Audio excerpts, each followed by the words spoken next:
Sa iyo ang kapurihan at karangalan sa araw na ito, Panginoon. Maraming salamat, O Diyos, sa umaga na ito na pinagkaloob mo sa bawat isa sa amin upang kami makinig ng iyong mga salita. Dalangin namin, Diyos, na ikaw pang makisama, makiupo sa bawat isa sa amin at nang maintindihan namin ang iyong mga salita sa araw na ito. Bless every heart today, Panginoon, even your servant na gagamitin mo, Diyos, sa araw na ito. Dalangin ko, Panginoon, na itago mo ako sa iyong cross, to Diyos, at ang iyong kalilingan nawa ang siyang nakita sa kalagitnaan ng bawat isa sa amin. Maraming salamat. Bless your words, Panginoon. Ito pang aming dalangin sa pangalan ni Jesus. Amen. Paano magsimula ng bagong panimula sa Panginoon? Paano magsimula ng bagong panimula sa Panginoon? Nalakan ng English namin kaamsan. How to start? A new beginning. A new beginning with God. Paano mag-umpisa ng bagong panimula sa Diyos? Diba? So at the start of the new year, simula pa lang ng bagong taon, ang dami na nating mga goals, ang dami na nating mga resolutions, na kung minsan, yung iba natutupad naman, karamihan, hindi. Sa una lang tayo minsan magaling. Pero sa mga susunod na mga araw na, yung mga resolutions na yan, nawawala na. Pero ang katotohanan, mga kapatid, hindi na natin kailangang hintayin ang bagong taon bago tayo magsimula. Pero minsan yun ang naiisip natin eh. January 1, doon ako magsisimula. Doon ako magda-diet. May sa akin dyan, mag-exercise na ako. Kung wala man, hindi. Yung habang tumatagal, Kwento lang. nagiging kwento na lang. Ganon. So kung minsan magaling lang tayo sa una. Kasi nasabi ko ngayon, we don't need to wait till the beginning of a new year bago tayo magsimula. Now is the time to start. Madadayar tinagan ito eh. Ngayon na.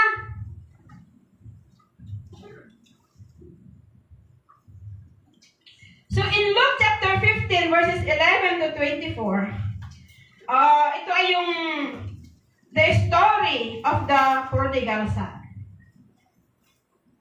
So kung titignan natin, alam natin ang istoryang ito. May dalawang magkapatid, may isang ama, at yung isang anak gusto niyang kunin lahat ng kanyang ari-ari, nagibingay na. Gusto niyang kunin yung party niya. Na hindi na hinintay na ang tatay mismo ang magbibigay sa kanya ng mana. So dahil sa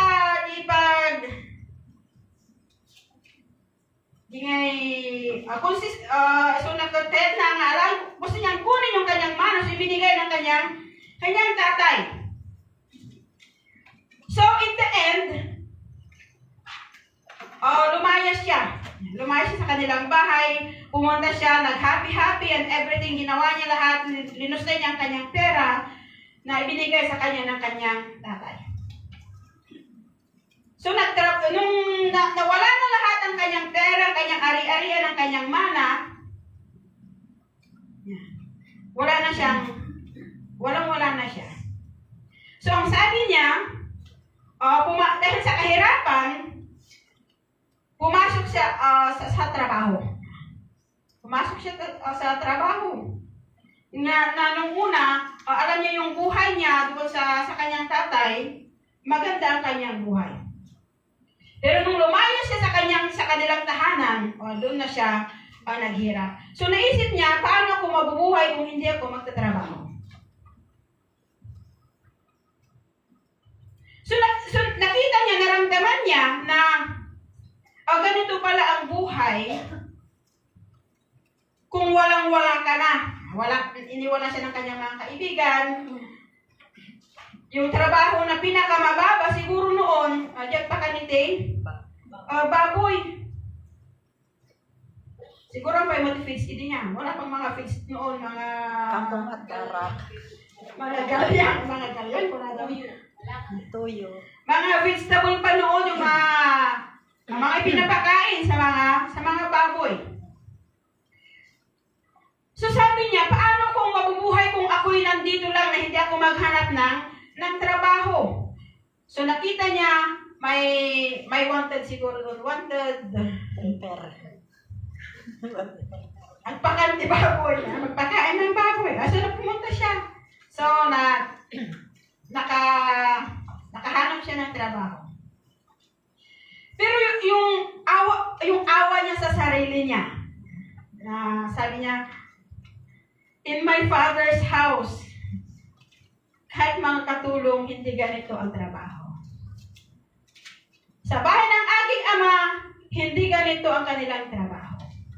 Sa bahay ng aking ama, hindi sila nagugutom. Pero ako, nandito ako,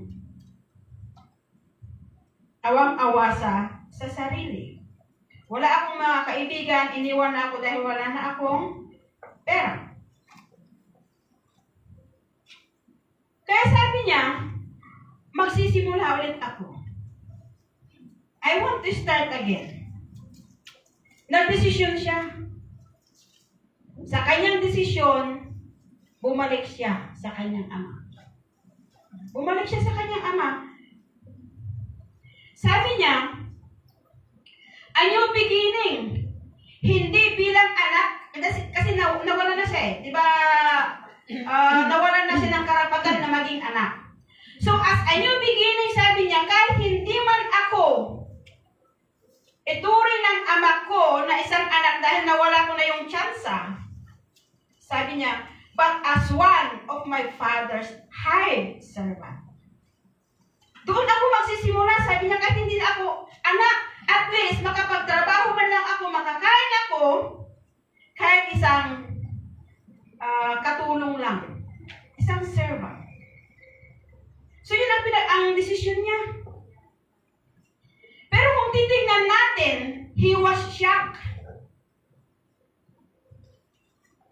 When his father wholeheartedly received him and killed yung pinakamatabang baka in celebration of his return. So kung titignan natin dito mga kapatid, yung desisyon niya na bumalik sa kanyang ama na kahit hindi na siya magiging anak, tunay na anak, pero yung na-shock siya, na imbes na paalisin siya ng kanyang ama, anong ginawa ng kanyang ama? Winelcome niya ang kanyang anak. At sabi niya sa kanyang mga katulong,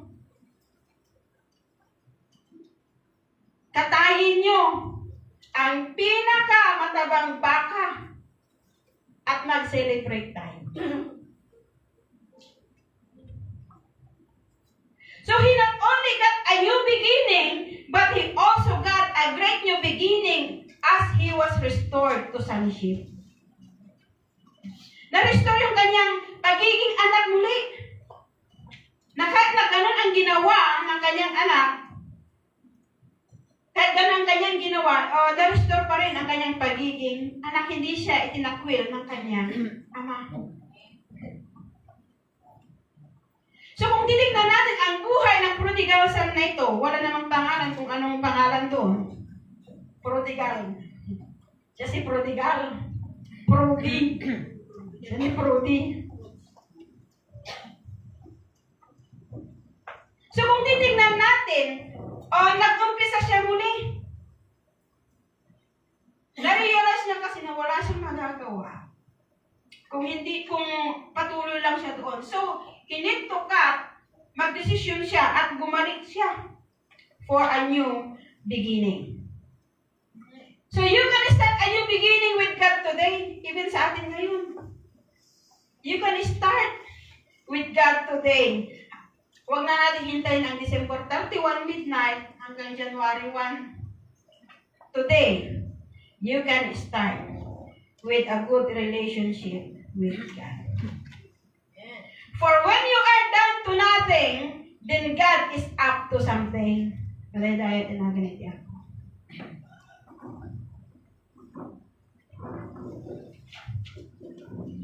He gave us a new beginning at a time when we thought all hope was lost. Di ba kung titignan natin si Prudy, Prudy lang tayo na yung anak na yon, akala niya, wala na siya.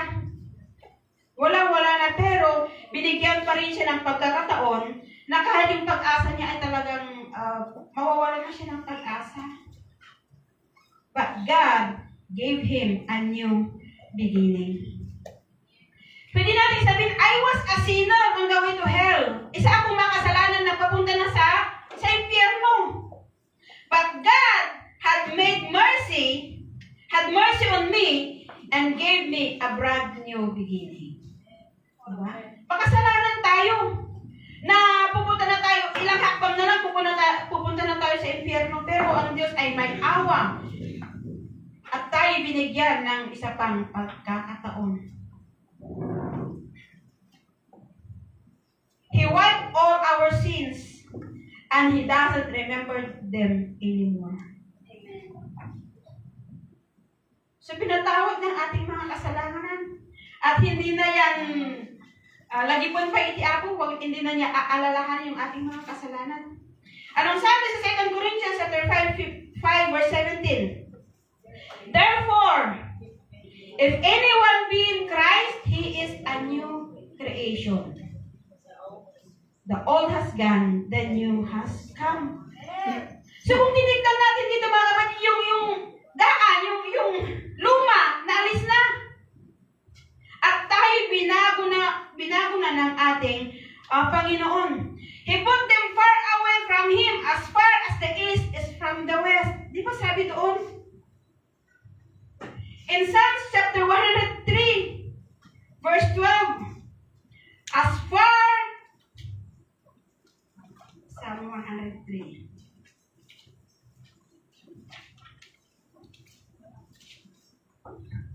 verse 12, kung gaano kalayo ang silangan sa kanluran, gayon din niya inalis sa atin ang ating mga kasalanan. Hindi pwedeng ang sabat ni west and east kahapsat. Or north and south, ang handa mabalin kay sabat. So kung gaano kalayo ang east is from the west, kasi mo ti hanabat panunutan ng iti ako, iti basol iti tunggal may sa kadatayo. Because we are already a new creation na laydayaw itinagan iti Diyos. Kung alam natin na pinatawad tayo ng Diyos, let's also do our part. Ano kaya dapat natin gawin? Kung nung nakaraang taon, 2025, hindi natin ginagawa ang ating parte bilang isang Kristiyano, today, huwag na natin hintayin ang 2027 again para magsimula. So we need to read our Bible every day, pray every day, attending regularly in the church services, regularly. Hanya occasion, hanya hindi kung gusto nyo pumunta, alang mo ta nga, may kayo na nyo kayat niya. Hindi ka nalang mo ta. Regularly, sabi, amutin di regular. Every Sunday, that is our church service, so we need to attend. Bible reading, praying, regular, attending church services, and building up our faith. Ramidan tayo kausap, tapnon, napintas, iti pagbanagan, iti barong, at tawon tayo kausap ang amin. Yes. if we have a new beginning with God, may mga benepisyo kung tayo mga kasa, ang basilangan. There are many benefits. May mga kailangan maawat tayo, may mga benepisyo. May mga benepisyo if we have a new beginning with God. Number 1, hand homiletics na ito yung kaabsan. Yung mga nag-aaral ng homiletics, awan si title na kada kuha na dito yun. So the first benefit, kung meron tayong bagong simula, kung gusto natin may bagong simula tayo sa Diyos, number 1 is we have peace of mind. Meron tayong kapayapaan sa ating mga isip. When you start a new beginning with God, you will have peace that passes understanding. Kapayapaan. Di ba ito naman ang kailangan ng bawat isa sa atin, yung kapayapaan ng isip. Peace be with you. Yeah. Pangalawa, translation from death to life in John chapter 5 verse 24. You become a member of the kingdom. Noon hindi ka miyembro ng iglesia, ang iglesia ni Kristo, iglesia ng Diyos na. Iglesia. Ang iglesia ni Kristo nga ko alam sila. The Church of Christ is sumulaan. Iglesia ng Diyos. Church of Christ, ano, bakit sumulaan ka? Sa John 5:24. So you will be a member of the kingdom. Number 3, the right to sonship. Nagkaroon na tayo ng right to be anak ng Diyos. In John chapter 1 verse 12, you receive the power to become the Son of God. So, hindi tayo dating anak, pero nabigyan tayo ng karapatan na maging anak ng Diyos nung tayo nagkaroon ng relasyon sa ating Panginoong Jesucristo. Number 4, become a member of the winning team. Winning team. Kung noon lagi tayong talo, but when you have kung meron ka ng relasyon sa Diyos, nagiging member ka na ng winning team. Dahil tinaganit niya ako. You become a member of the winning team because God has highly exalted Jesus Christ and demons tremble at the mention of His name. Nasa winning team na tayo. In Philippians chapter 2, verse 9 to 11. Every knee will bow and every tongue shall confess that Jesus Christ is Lord. Number 5, receive an open check to ask anything. Everything you ask the Father in the name of Jesus will be done in as much as it is in line with His will. In John chapter 16 verse 24,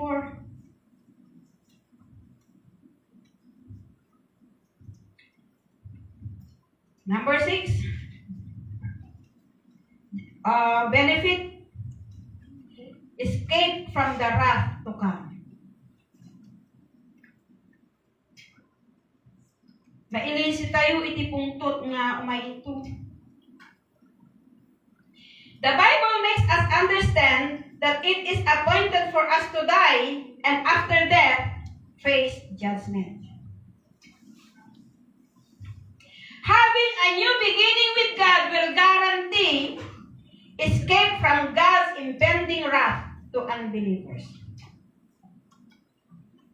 So kung meron tayong relasyon sa Diyos, mailisi tayo, iti pungtot, iti Diyos nga umainto. May mga Tagalog na intindihan nyo. Basahin nyo yung Revelation chapter 20 verse 15. Ang sabi doon, yung hindi matatagpuan ang pangalan sa libro ng buhay, basahin tayo ng kahapsan.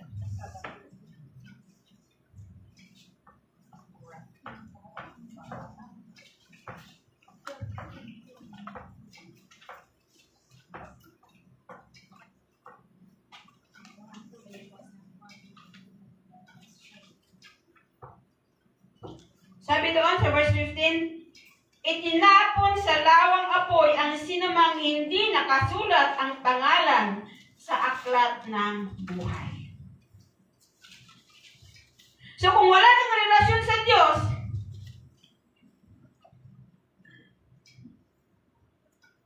you will face judgment.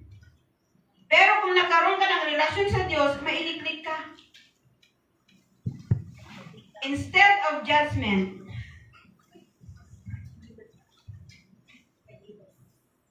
God will give you life. Madaya-daya ito na ganitian. So yung mga hindi nakasulat ang pangalan sa libro ng buhay, maitatapon sila sa lawa ng apoy. Itakil lawa. Labaybay, kung natin datang.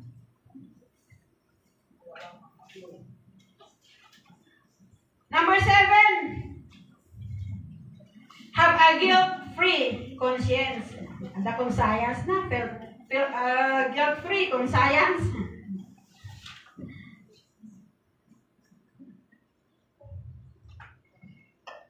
You get to live with a guilt-free conscience because your sins are forgiven. Malaytaya, tinalintay. Hindi ka na magigilty kasi napatawad na ang iyong mga kasalanan. And 2 Corinthians 5:17 madlaon. If anyone is in Christ, he is a new creation. So yung mga tao, mga pinatawad ng Diyos ang kanilang mga kasalanan, guilt-free na sila, hindi na sila nagigilty na nakakatulog na sila ng mahimbing kasi hindi sila guilty dahil pinatawad na sila ng Diyos sa kanilang mga kasalanan. It's not yet too late to start a new beginning. Hindi pa huli ang lahat para tayo magsimula ng bagong simula. Tomorrow is a new day. Lagi naman, tomorrow is a new day. It's a new opportunity to finish the project. Kung may mga project pa kayo, tomorrow, tuloy pa rin, tuloy-tuloy. Kasi hindi naman naubos ang umaga. Tomorrow is another day, tomorrow is another day. It's a new opportunity to finish the project, mend a relationship, and get back to your daily routine. Tuloy pa rin ang buhay, mga kapatid. Bukas, bagong umaga na naman. Ibang trabaho yung trabaho natin paulit-ulit niya. Kasi that is our routine. Let us look each day as a chance to start again. Yung hindi natin natapos yung kahapon, pwede natin ituloy bukas. To start again. So when you wake up, declare things like this.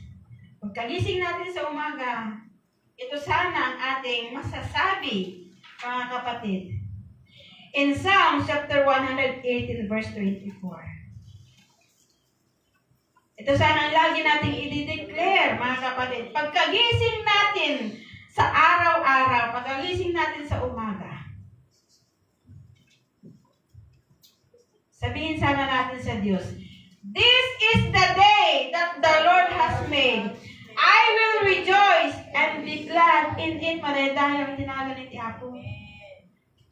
Pagkagising pa lang natin sa umaga, Lord, this is the day that you have made. Sana lagi akong masaya sa araw na ito. Kahit na may mga problema na darating sa araw na ito. But if we declare in the morning, pailaan ka, this is the day that the Lord has made. I will rejoice and be glad in it. Natadya ko matika, kanay niya, idawat ko iti ako pagkagising pa lang sa umaga. Ito na sana ang ating nabibigkas. Lord, this is the day you have made for me. And I will rejoice. Sabihin mo sa sarili mo, hindi lang dito sa Biblia na nababasa, make it personal. Make it personal. Sabi nga, ma-feel mo yung verse na ito, Psalms 118 verse 24. Pwede mo sanang sabihin, Lord, this is the day that you have made for me. I will really rejoice and be glad in it. Bagong umaga, bagong tsansa, pangalawang tsansa sa bawat isa sa atin. And if you will let Him, He will give you a fresh start. And it will be better than you can imagine. Diba? Nung ipalubos tayo kung pahihintulutan lang natin na ang Diyos ang siyang kumilos sa bawat buhay ng bawat isa. It will be better. Yung mga iniisip natin na mga bagay-bagay, kung minsan hindi naman nangyayari. Yung mga problema na iniisip natin, tayo lang, ang isip lang naman natin ang gumagawa. Pero hindi naman yan nangyayari. Kadalasan, hindi nangyayari. Yung mga worries natin, kadalasan, hindi nangyayari. Kaya kung minsan, kaya sinabi sa Biblia, why worry nga? Why worry if you can pray man? Why worry if you can pray? Kasi tayo sinisiksik ng kaaway sa ating mga isip kung minsan para tayo laging mag-alala. Pero ang Diyos na siyang nagbigay sa atin ng buhay, yung pinaniniwalaan natin na Diyos na buhay, hindi niya tayo kailanman iiwan, malayang tinagang ito'y apo. So this new year, Kabsa, kalpasan. So ngayong new year, yung mga hindi natin nagawa last year, pwede pa natin gawin ngayong 2026. Yung